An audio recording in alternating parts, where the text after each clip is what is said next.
When Maria Santos, a single mother, watched the well-dressed man walk out of the diner without leaving a single dollar on the table, her heart sank. She had just worked a double shift, her feet were screaming in pain, and her daughter's medical bills were piling up at home. But 3 days later, when a black sedan pulled up to her apartment building and a lawyer stepped out with an envelope, Maria's entire world stopped. What was inside that envelope would change everything she thought she knew about that night, about kindness, and about the quiet ways God works in our darkest hours. This is the true story of how one overlooked moment became a miracle that no one saw coming. Maria Santos stood in her tiny kitchen at 5:30 in the morning, staring at the stack of envelopes she could no longer ignore. Each one was a reminder of how far behind she had fallen. The red stamp on the electric bill screamed, "Final notice." The hospital billing statement showed a balance that made her stomach turn. $8,462. Her 8-year-old daughter, Emily, had been diagnosed with severe asthma 6 months ago. The attacks came without warning, turning ordinary days into emergencies. The medications were expensive, the specialist visits even more so, and Maria's insurance from the diner covered almost nothing. She poured herself a cup of coffee, the same grounds she had used yesterday, reheated and bitter. It didn't matter. She needed the caffeine more than the taste. Through the thin walls of the apartment, she could hear her neighbor's television, the sounds of the city waking up, the distant wail of a siren. Maria had been a single mother for 3 years, ever since Emily's father decided that fatherhood was too much responsibility and disappeared without a trace. No child support, no phone calls, nothing. At first, Maria had been angry, then heartbroken. Now, she was simply tired.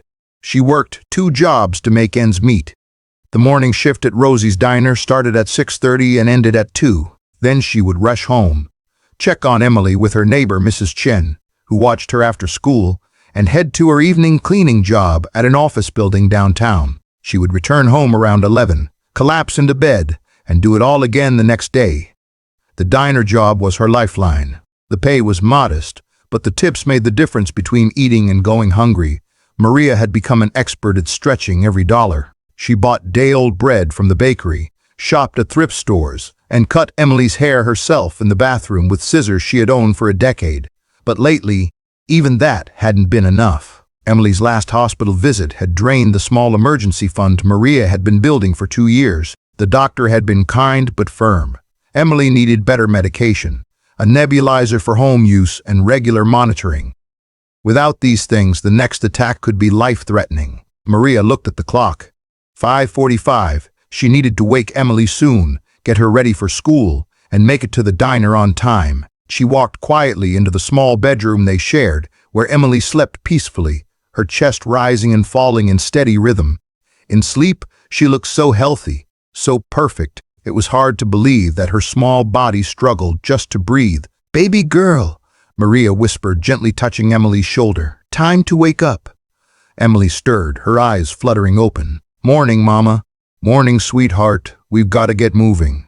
They went through their morning routine with practiced efficiency. Maria made oatmeal with a sprinkle of brown sugar, a treat she allowed twice a week. Emily ate slowly, telling her mother about a project at school, about her best friend Jessica, about a book she wanted to read. Maria listened with her whole heart, even as her mind raced through the calculations she had been doing all night. She was $300 short for rent. The electric bill needed to be paid by Friday, or they would lose power, and Emily's prescription refill was due in 4 days. She walked Emily to the school bus stop, kissed her forehead, and watched the yellow bus carry her daughter away. Then Maria turned and began the 20-minute walk to Rosie's Diner, because she couldn't afford the bus fare herself. The morning air was cold. Maria pulled her thin jacket tighter and walked quickly, her mind spinning through possibilities. Maybe she could ask her boss for an advance. Maybe she could pick up an extra shift. Maybe, somehow, a miracle would happen. She didn't really believe in miracles anymore. Life had taught her that survival came from hard work, not divine intervention, but still, in the quietest part of her heart, she prayed. She prayed for strength, for provision, for a way through the darkness that seemed to grow thicker every day. Maria arrived at Rosie's diner at 6:20, 10 minutes early as always. She tied her apron, checked her notepad and pen, and took her position behind the counter. The owner, Rosie, a woman in her 60s with kind eyes and a tough demeanor, nodded at her. "Morning, Maria." "Morning, Rosie. You look tired, honey." "I'm okay," Maria lied, offering a small smile. Rosie studied her for a moment, then squeezed her shoulder. "You're one of the strongest people I know. Don't forget that." Maria's throat tightened. She nodded, not trusting herself to speak. Then the door chimed, and the first customers of the day walked in, and Maria pushed everything else aside. She had work to do, bills to pay, a daughter to feed, and somehow, someway, she would find a way forward. She always did. The lunch rush at Rosie's diner was always chaotic, but Maria had learned to move through it like a dancer, balancing plates, remembering orders, offering smiles even when her feet screamed in protest. Today was no different, except for the man in the corner booth. He had arrived just after noon, a tall, well-dressed black man who looked distinctly out of place in the modest surroundings of Rosie's. His suit was dark and perfectly tailored, his shoes polished to a shine. He carried himself with a quiet dignity that made people instinctively step aside, but he didn't act superior or impatient. He simply took the corner booth by the window, opened a newspaper, and waited. Maria approached with her notepad, forcing brightness into her voice despite the exhaustion that had settled into her bones. "Good afternoon, sir. Welcome to Rosie's. What can I get for you today?" The man looked up, and Maria was struck by his eyes. They were dark and intelligent, but more than that, they were kind. He smiled, and the warmth of it reached all the way to her tired heart. "Good afternoon," he said, his voice deep and measured. "What would you recommend?" Maria blinked.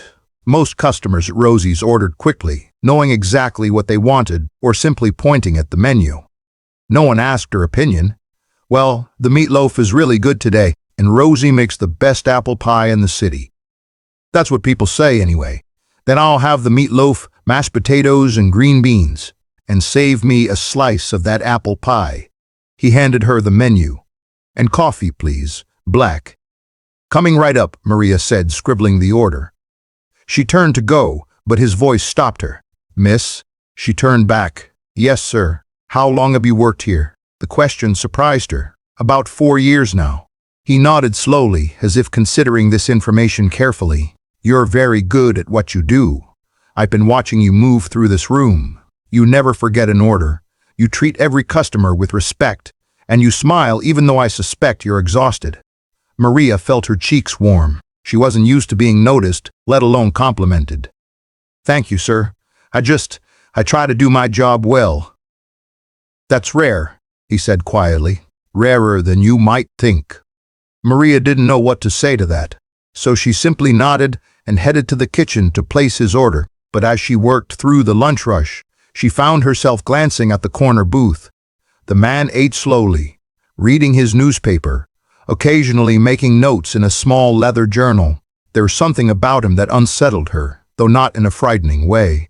He seemed to be observing everything, taking in details that most people would miss. Several times she caught him watching her as she worked, but not in a creepy way. It was more like he was trying to understand something, trying to solve a puzzle. When she brought him his apple pie, he thanked her graciously. "This is excellent. Please give my compliments to the chef." "I will, sir.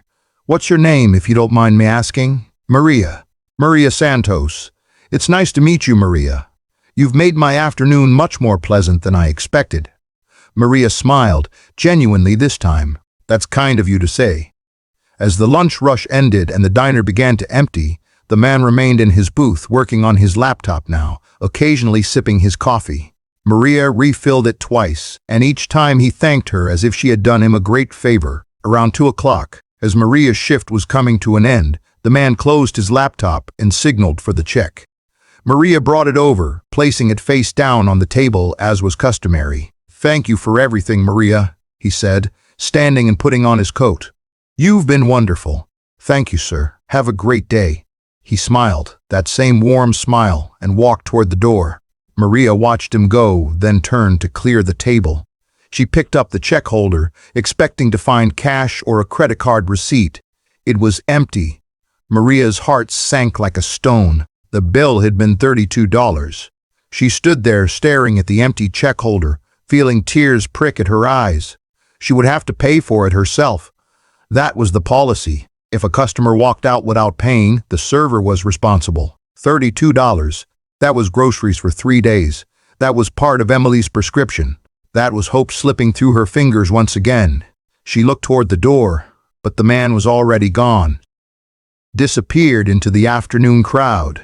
Maria felt something break inside her, just a little. Not anger exactly, just a deep, aching disappointment. She had thought he was different. She had thought he was kind, but he had walked away without paying, without even leaving a tip, and Maria was left holding the check, trying not to cry in the middle of the diner where she needed to be strong, where she couldn't afford to fall apart. She took the check holder to Rosie, her hands trembling slightly.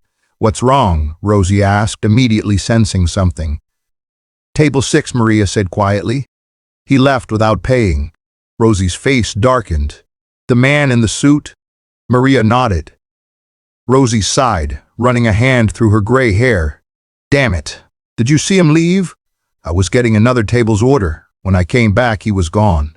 "All right," Rosie said, her voice softer now. "Don't worry about it, honey. I'll cover it this time. You've got enough on your plate. But the policy—" "I know my own policy," Rosie said firmly. "And I also know you've never had this happen before. People walk out sometimes. It's not your fault." Maria felt tears burning behind her eyes. "Thank you, Rosie. You go on home now. Get some rest before your next shift." Maria nodded, unable to speak. She gathered her things, said goodbye to the other waitresses, and stepped out into the afternoon sun. The walk home felt longer than usual, every step heavy with disappointment. She had been foolish to hope, even for a moment, that someone might see her struggle, that someone might care. 3 days after the incident at the diner, Maria's worst nightmare came true. She was at her evening cleaning job, vacuuming the 3rd floor of an office building, when her phone rang. Mrs. Aman, Chen's name flashed on the screen. Maria's heart immediately began to race. Mrs. Chen never called unless something was wrong.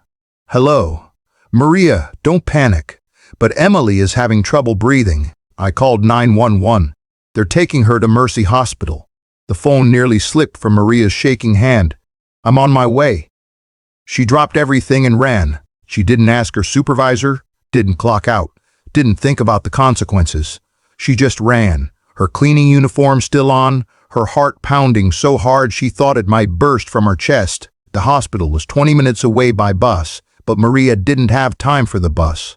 She ran 6 blocks before her lungs felt like they were on fire, then flagged down a taxi, promising the driver she would pay him once they reached the hospital, praying he would believe her. He did. Maybe he saw the terror in her eyes. Maybe he had children of his own. He drove fast, and Maria gripped the door handle, silently praying over and over, "Please, God, please, God, please." When they arrived, Maria promised the driver she would be right back with money. He nodded, watching her run through the emergency room doors. She would worry about that debt later. Right now, all that mattered was Emily. A nurse directed her to a treatment room, and Maria pushed through the door to find her daughter on a bed, an oxygen mask over her small face, her eyes wide with fear. Chen stood in the corner, her own face pale and worried. "Mama," Emily whispered, her voice muffled by the mask. "I'm here, baby." "Mama's here." Maria took her daughter's hand, feeling how cold it was, how small. "You're going to be okay. The doctors are going to help you." A doctor entered, a young woman with tired eyes and a kind face. "Ms. Santos, I'm Dr. Patel. Emily is stable now, but she had a severe asthma attack. Her oxygen levels dropped dangerously low. But she's okay now?" Maria heard the desperation in her own voice. "For now, yes. But Ms. Santos, I need to be honest with you. Emily needs better medication than what she's currently taking. She needs a preventive inhaler, not just a rescue inhaler. And she should be monitored more regularly. Without these interventions, the attacks will continue to get worse." Maria felt the room spin slightly. "I know. I'm trying. I'm working on getting the money." "I understand," Dr. Patel said gently. I'm not judging you. I can see how much you love your daughter. We have a social worker here who can help you apply for assistance programs, and we'll do everything we can to work with you on payment plans. Maria nodded, fighting tears.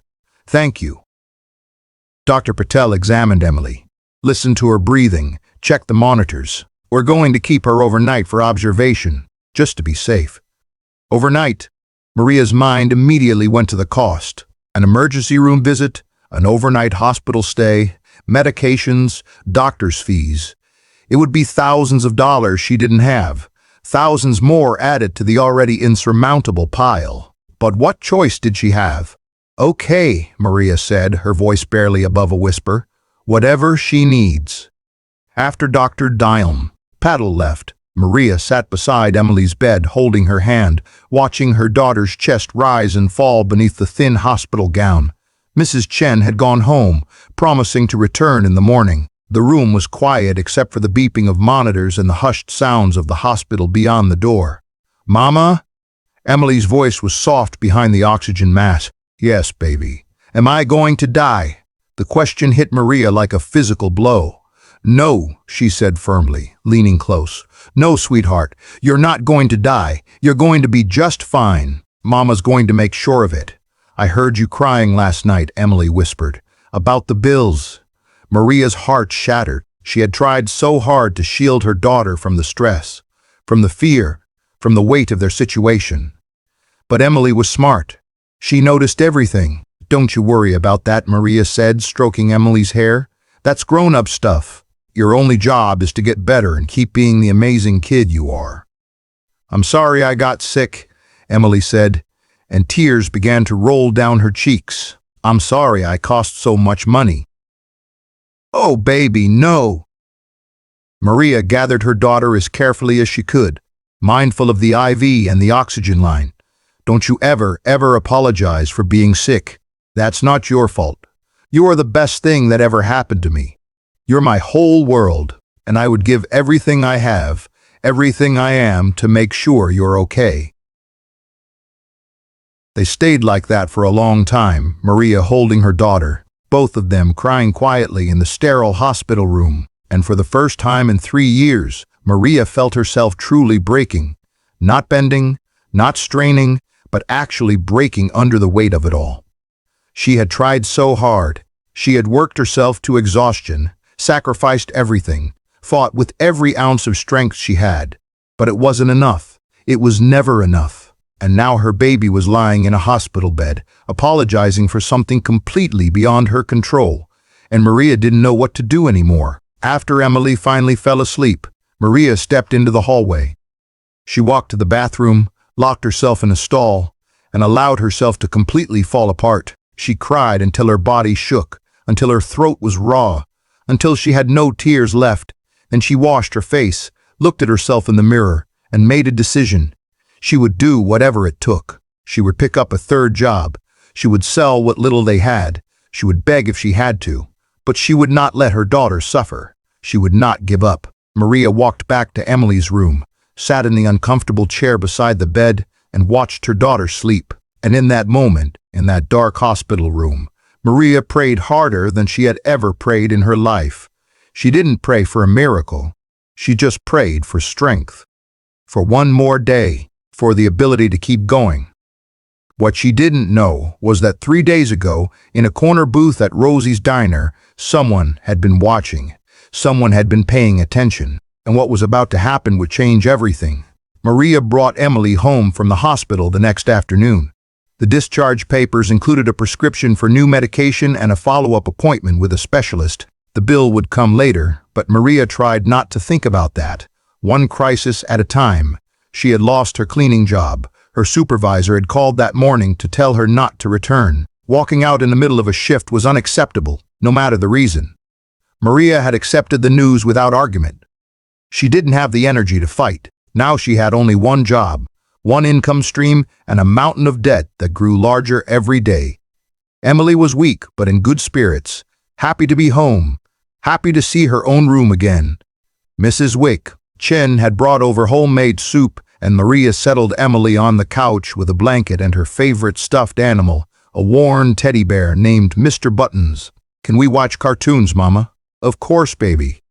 Maria turned on the television, adjusted Emily's pillow, and kissed her forehead. I'll be in the kitchen if you need me, okay? Okay, Mama. In the kitchen, Maria stared at the new hospital bill that had arrived in that morning's mail. She had opened it with trembling hands. $7,300. Added to the existing $8,000, she now owed over $16,000 in medical debt. She sat down at the small kitchen table and put her head in her hands. How is this possible? How did people survive this? She had done everything right. She worked hard, paid her bills on time when she could, took care of her daughter, never asked for handouts. And yet here she was, drowning. A knock at the door interrupted her thoughts. Maria wiped her eyes and walked to the door, expecting Mrs. Moore, Chen, or perhaps the landlord coming to collect rent that was now 5 days late. She opened the door and found herself face to face with a man in a business suit she had never seen before. Ms. Maria Santos? He asked politely. Yes. Maria's guard went up immediately. She had dealt with enough bill collectors to recognize the type. My name is James Patterson. I'm an attorney with Patterson and Associates. He reached into his briefcase and pulled out a business card, which he offered to her. I wonder if I might have a few minutes of your time. If this is about the hospital bills, I'm working on it, Maria said, her voice strained. I just need more time. This isn't about debt collection, Mr. Patterson said quickly, his expression kind. Quite the opposite, actually. May I come in? I promise this will only take a moment. Maria hesitated, then stepped aside. My daughter is watching TV in the living room. We can talk in the kitchen. Of course. She led him to the small kitchen table, and they both sat down. Mr. Patterson opened his briefcase and pulled out a manila envelope. He placed it on the table between them but didn't open it yet. Miss Santos, 3 days ago, you served a customer at Rosie's Diner, a man in a dark suit who sat in the corner booth. Maria's stomach dropped. Yes, he left without paying, but my boss covered the bill. If he's trying to press charges or something, no, Mr. Patterson said, holding up his hand. Nothing like that. That man's name is Robert Mitchell. Do you know who that is? Maria shook her head. Mr. Joss, Mitchell is one of the wealthiest men in this city, Mr. Patterson explained. He made his fortune in real estate and investments, but more importantly, he's known for his philanthropy, particularly his belief in helping individuals who demonstrate exceptional character and work ethic. Maria sat back in her chair, confusion washing over her. I don't understand. What does this have to do with me? Mr. Mitchell has a habit, Mr. Patterson continued, a slight smile crossing his face. Several times a year, he goes to ordinary places, diners, grocery stores, laundromats, and he watches people. He looks for individuals who work hard, who treat others with kindness, who carry themselves with dignity despite difficult circumstances. When he finds someone who exemplifies these qualities, he changes their life. Maria's heart began to beat faster. I still don't understand, Mr. Sheich. Patterson opened the manila envelope and pulled out several documents. Mr. Mitchell was very impressed by you, Miss Santos. By your work ethic, your kindness to customers, the respect you showed everyone who walked through that door. He did some research after leaving the diner, nothing invasive, just public records and a few discreet inquiries. He learned about your daughter's medical condition, about your financial struggles, about the fact that you work yourself to exhaustion trying to provide. Tears began to well in Maria's eyes. Why would he care about me? Because Mr. Mitchell grew up poor, Mr. Patterson said softly. His mother was a single parent who worked 3 jobs. He remembers what it was like to watch his mother sacrifice everything for him. And now that he has resources, he uses them to help people like you, people who deserve a break. He pushed the first document across the table. This is a check for $50,000. Maria stared at the paper, unable to process what she was seeing. $50,000. The number seemed impossible, unreal. I can't. Yes, you can, Mr. Patterson said gently. There are no strings attached, no repayment required. This is a gift. Mr. Hapless, Mitchell would like you to use it to pay off your medical bills, catch up on your rent and other expenses, and establish a small emergency fund for your daughter's ongoing medical needs. Maria couldn't breathe. She covered her mouth with her hand, tears streaming down her face. There's more, Mr. Patterson said, pushing another document forward. Mr. Mitchell has established a trust fund for your daughter's education. $50,000 that will grow with interest until she's ready for college. Whatever she wants to study, wherever she wants to go, this will help make it possible." Maria was sobbing now, unable to speak. "And finally," Mr. Patterson continued, his own voice thick with emotion, "Mr. Mitchell owns several properties in the city, including an apartment building about 10 blocks from here. He'd like to offer you a 2-bedroom apartment, rent-free for 5 years. It's not extravagant, but it's safe, clean, and in a good neighborhood near Emily's school. After 5 years, if you choose to stay, the rent will be reduced to a rate you can afford." Maria put her head down on the table and wept, great, heaving sobs that came from somewhere deep in her soul. All the fear, all the exhaustion, all the worry that she had carried for so long, it poured out of her in that moment. Mr. Patterson sat quietly, waiting until she could speak again. Finally, Maria lifted her head, her face wet with tears. "Why?" she whispered. "Why me? Why would he do this?" "Because you matter, Mr. Patterson said simply. "Because your struggle matters. Because the way you love your daughter and work so hard to provide matters. Mr. Mitchell believes that the world needs more people like you, and he wants to make sure you have the chance to thrive instead of just survive. But he doesn't even know me." "He knows enough, Mr. Patterson replied. "He knows you're a woman of character, and that's everything." Maria looked down at the documents on the table, at the check that would change her life, at the promise of security for her daughter's future. It didn't seem real. Things like this didn't happen to people like her. "There's just one thing Mr. Mitchell asks," Mr. Patterson said. Maria's heart clenched. Here it was. The catch. "What?" "When you're in a position to do so, help someone else. It doesn't have to be money. It could be time or kindness or a listening ear. But when you see someone struggling the way you have been, reach out. That's how we change the world, one act of kindness at a time." Fresh tears spilled down Maria's cheeks. "I will," she promised. "I swear I will." Mr. Patterson smiled and stood, extending his hand. "Congratulations, Miss Santos. You deserve this." Maria shook his hand, still unable to fully comprehend what had just happened. Mr. Patterson left his card, gathered his briefcase, and walked to the door. Before leaving, he turned back. "Oh, and Miss Santos, about the diner bill. Mr. Mitchell did pay. He left $500 in cash with Rosie before he left that day, with instructions to give it to you anonymously at the end of your shift. But you'd already left through the back. Rosie has been trying to track you down ever since." With that, he left, closing the door quietly behind him. Maria stood in her tiny kitchen, surrounded by documents that represented a future she had never dared to dream of, and she fell to her knees.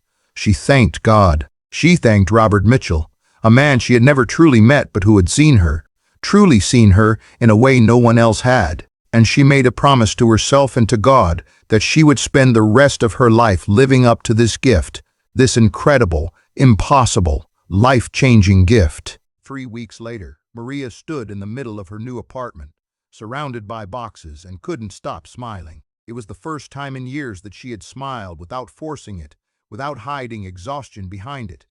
The apartment was beautiful, not fancy, but clean and safe and filled with light. 2 bedrooms, a real kitchen with appliances that worked, a bathroom with hot water that never ran out, windows that looked out onto a tree-lined street instead of a brick wall. Emily ran from room to room, her nebulizer treatments having already improved her breathing dramatically. The new medication was working.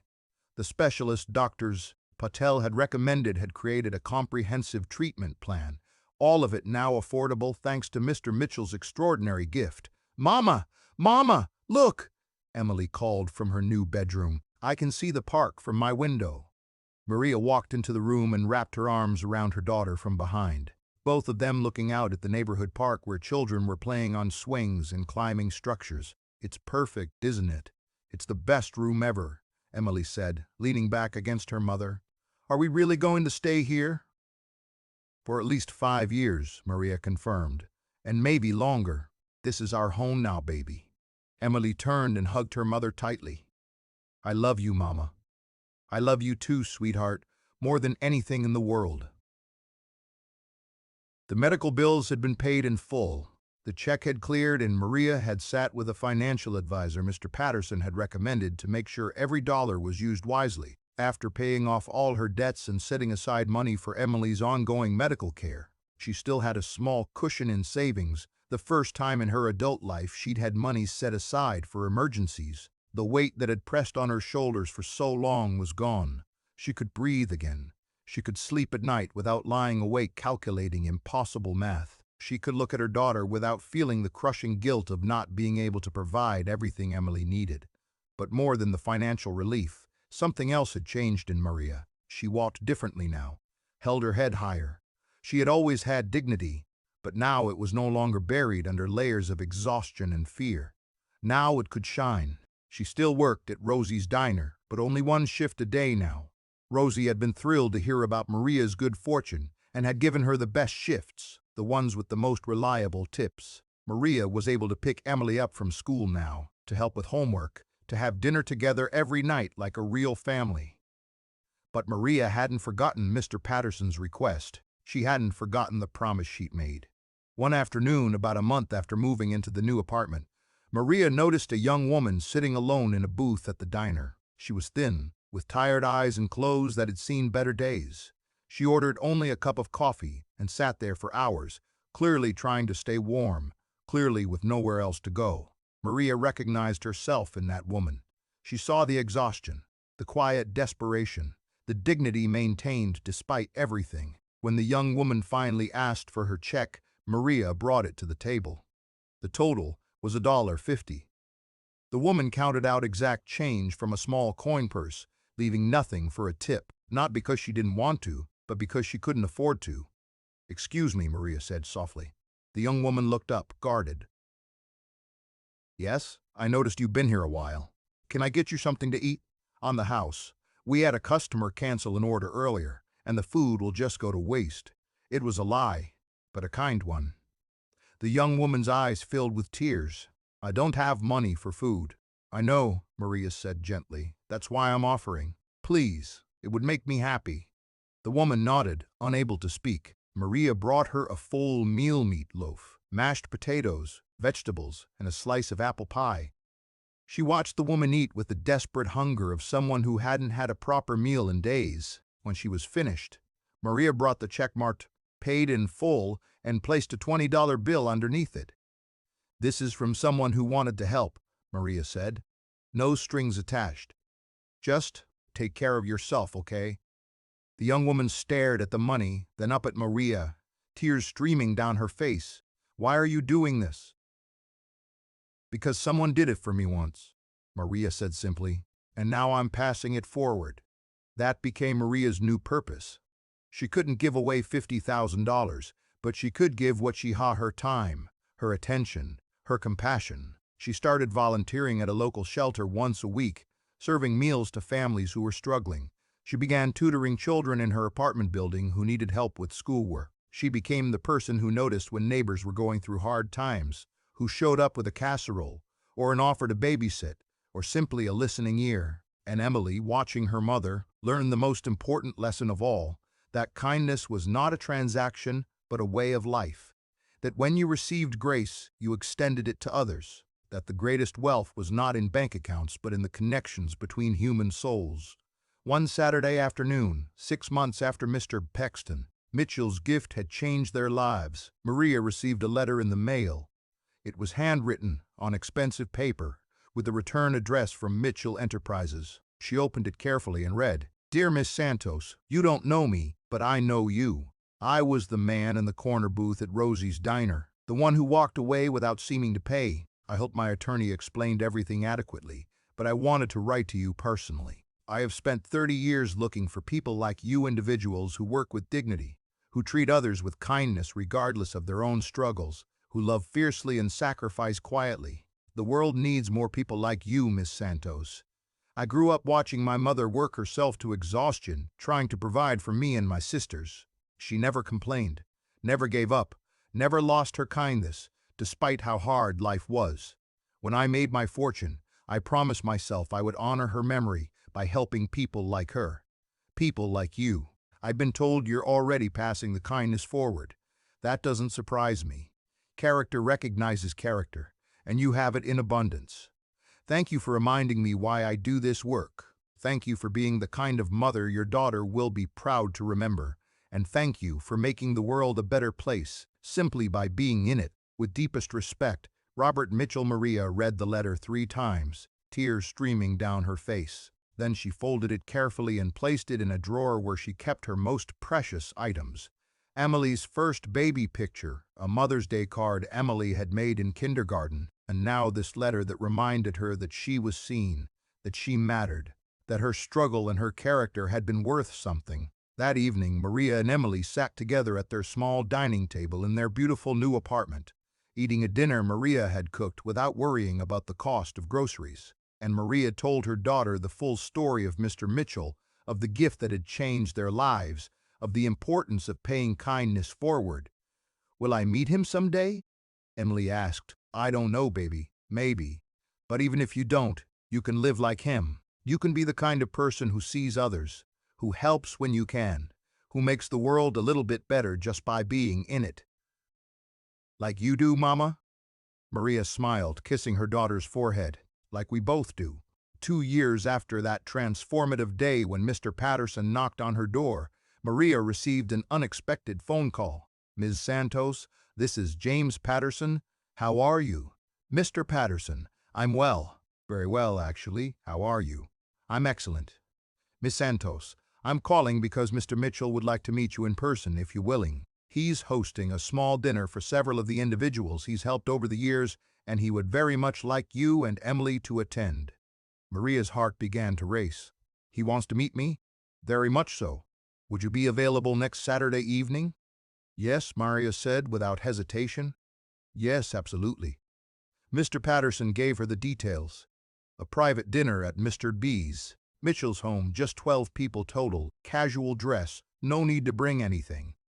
"Just yourselves," he said warmly. When Saturday arrived, Maria dressed Emily in a pretty dress they had found at a thrift store, and she wore her own best outfit.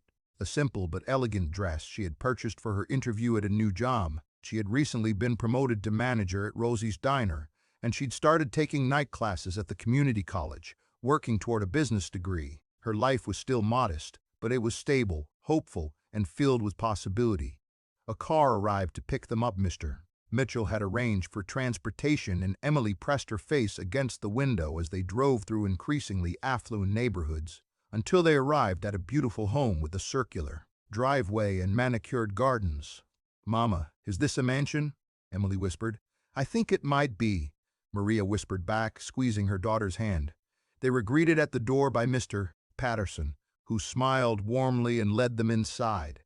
The house was beautiful, but not ostentatious, filled with art, books, and photographs. It felt like a home, not a museum.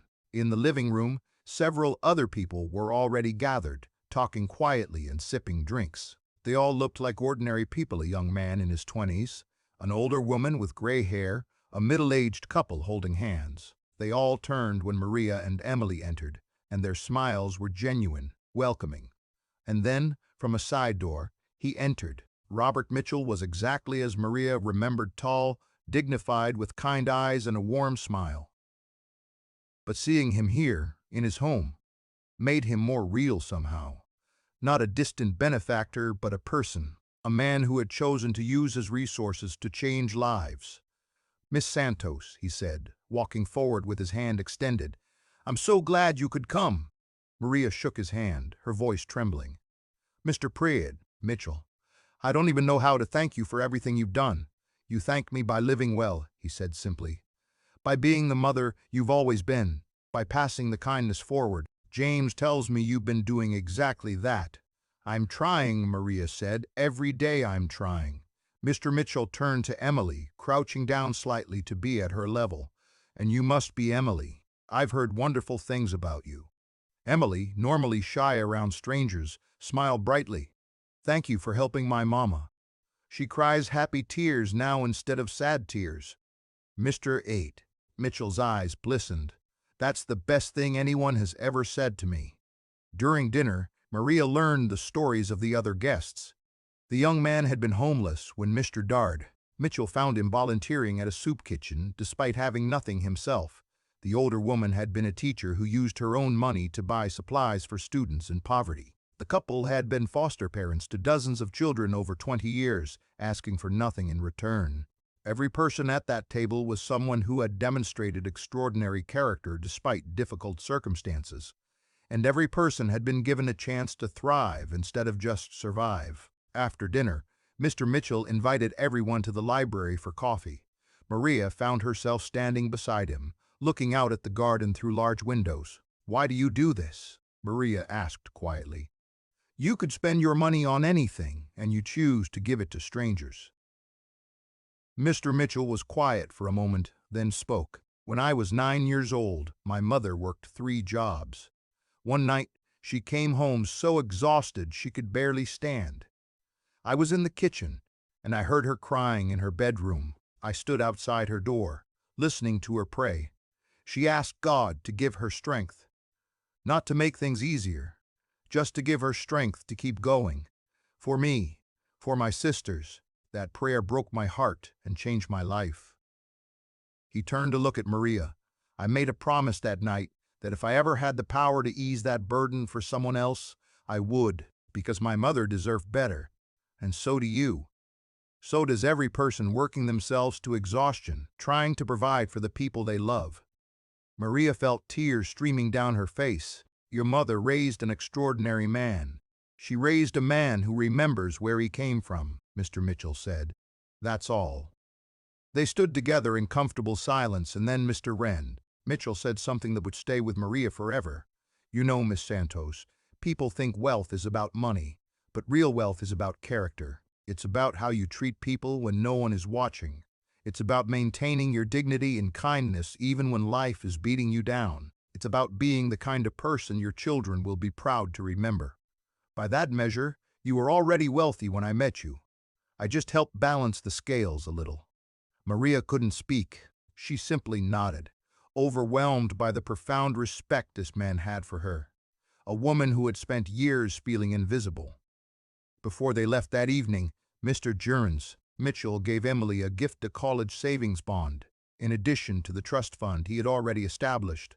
"For the brilliant young woman I know you're going to become," he said. And he gave Maria something even more valuable, an open invitation. "If you ever need anything, advice, support, or just someone to talk to, please reach out. You're part of a family now. All of us here, we're connected. We look out for each other." On the drive home, Emily fell asleep against Maria's shoulder, and Maria stared out at the city lights, thinking about how profoundly her life had changed, not just financially, but spiritually. She had learned that she was worthy of kindness, that her struggle mattered, that one person, seeing another person's humanity, could change everything, and she carried that knowledge like a torch, determined to shine it into every dark corner she encountered. 5 years after Robert Mitchell changed her life, Maria stood behind the counter of her own business, a small community cafe she had opened with a small business loan and her savings. It wasn't fancy, but it was hers. A place where everyone was welcome, where the coffee was always hot, and where people were treated with dignity regardless of how much money they spent. Above the counter, in a simple frame, hung a handwritten quote, "Character is how you treat people when no one is watching." Emily, now 13, sat in a corner booth doing her homework after school, her asthma completely under control thanks to years of proper treatment. She was thriving honor roll student, volunteer at the local library, a kind and thoughtful young woman who had learned from her mother that wealth was measured in kindness, not currency. The door chimed and an elderly man entered, his clothes worn, his movements slow. He sat at the counter and studied the menu with the careful attention of someone counting every dollar. Maria approached with a smile. "Good afternoon, sir. Welcome to Maria's Place. What can I get for you?" "Just a coffee, please," he said softly. "Black." Maria poured the coffee and placed it in front of him, along with a piece of homemade banana bread. "The bread comes with the coffee," she said. "House special." The man looked at the bread, then at Maria, his eyes suspicious. "I didn't order this." "I know," Maria said gently. "But you look like you could use a little something extra today, on the house." His eyes filled with tears. "Why would you do that?" "Because someone did it for me once." Maria said, echoing the words she had spoken so many times over the years, and it changed my life. The man ate slowly, savoring every bite, and when he finished, he tried to leave money for the coffee. Maria waved him off. Not today, sir. Today you just enjoy being somewhere warm and safe. He left with tears in his eyes, and Maria watched him go, feeling the profound satisfaction that came from extending grace to someone who needed it. This had become her life's work. The cafe was profitable enough to support her and Emily, but its real purpose was to be a place of refuge, a place where people who were struggling could find not just food, but kindness, dignity, hope. Maria hired people others wouldn't hire, those coming out of homelessness, those with criminal records trying to rebuild their lives, single mothers who needed flexible schedules. She paid fair wages and treated her employees like family. And she taught Emily the most important lesson of all, that when you receive grace, you extend it to others. That kindness was not a transaction, but a way of being in the world. One afternoon, as Maria was closing up the cafe, she received a phone call from a number she didn't recognize. "Miss Santos, this is Patricia Mitchell, Robert Mitchell's daughter." Maria's heart clenched. "Is everything okay?" "My father passed away peacefully last night," Patricia said, her voice thick with grief. "He was surrounded by family, and he asked me to call you." "Oh no," Maria breathed, tears immediately springing to her eyes. "I'm so sorry." "Thank you. He spoke of you often, you know. You were one of his favorites. He said you embodied everything he believed about character and kindness." Patricia paused. "He left something for you. A letter. I'm having it delivered to your cafe tomorrow." "Thank you," Maria whispered. "Thank you for calling me." The next day, the letter arrived. Maria sat in her empty cafe after closing, Emily beside her, and opened it with trembling hands. "Dear Maria, if you're reading this, then I've moved on from this world to whatever comes next. I hope I've left things a little better than I found them. I wanted you to know that knowing you has been one of the great joys of my life. Watching you build your business, raise your daughter, and extend kindness to others has reaffirmed everything I believe about human goodness. I've left a small endowment to your cafe, enough to ensure it can continue operating even in lean times, not because I think you need saving, but because I want to make sure this place of kindness and refuge continues for as long as you want it to. You've already created a legacy, Maria. Every person you've helped, every kindness you've extended, every moment of dignity you've offered to someone who felt invisible, that's your legacy, and it will ripple out long after both of us are gone. Thank you for reminding me why I did what I did. Thank you for proving that character matters, and thank you for being a light in the darkness for so many people. Keep shining, Maria. The world needs your light. With deepest respect and admiration, Robert Mitchell. Maria read the letter through her tears, Emily's arm around her shoulders. And she made a promise to Mr. Mitchell, wherever he was now, she would keep going. She would keep extending kindness. She would keep being a light. Because that's what he had taught her. That one person, acting with love and generosity, could change everything. That kindness was never wasted, that every act of grace mattered. Years later, when Emily graduated from college with honors, she gave a speech at Maria's cafe, surrounded by friends, family, and the community that had embraced them both. "My mother taught me that wealth isn't measured in money," Emily said, her voice strong and clear. "It's measured in how we treat each other, in the kindness we extend, in the grace we offer." A stranger once changed our lives by seeing my mother's character and choosing to help, and my mother has spent every day since trying to pass that gift forward. She looked at Maria, tears in her eyes. "That's the legacy I want to carry forward, not just for my family, but for everyone I meet. Because kindness changes the world, one person at a time, one act at a time, one moment at a time." The room erupted in applause, and Maria stood with tears streaming down her face, her heart so full it felt like it might burst. This was the life Robert Mitchell's gift had made possible, not just financial security, but purpose, connection, the ability to be a force for good in the world. And as Maria looked around at the faces of people she had helped over the years, people who had been struggling and were now thriving, people who had felt invisible and now felt seen. She understood the profound truth that Mr. Ristron Mitchell had tried to teach her all those years ago. We all have the power to change lives, not through grand gestures or massive donations, but through seeing each other, through treating everyone with dignity, through extending kindness even when it's hard, through remembering that every person we meet is carrying burdens we know nothing about. And when we choose love over indifference, grace over judgment, and kindness over cruelty, we participate in something sacred. We become the answer to someone's prayer. We become the miracle they've been waiting for.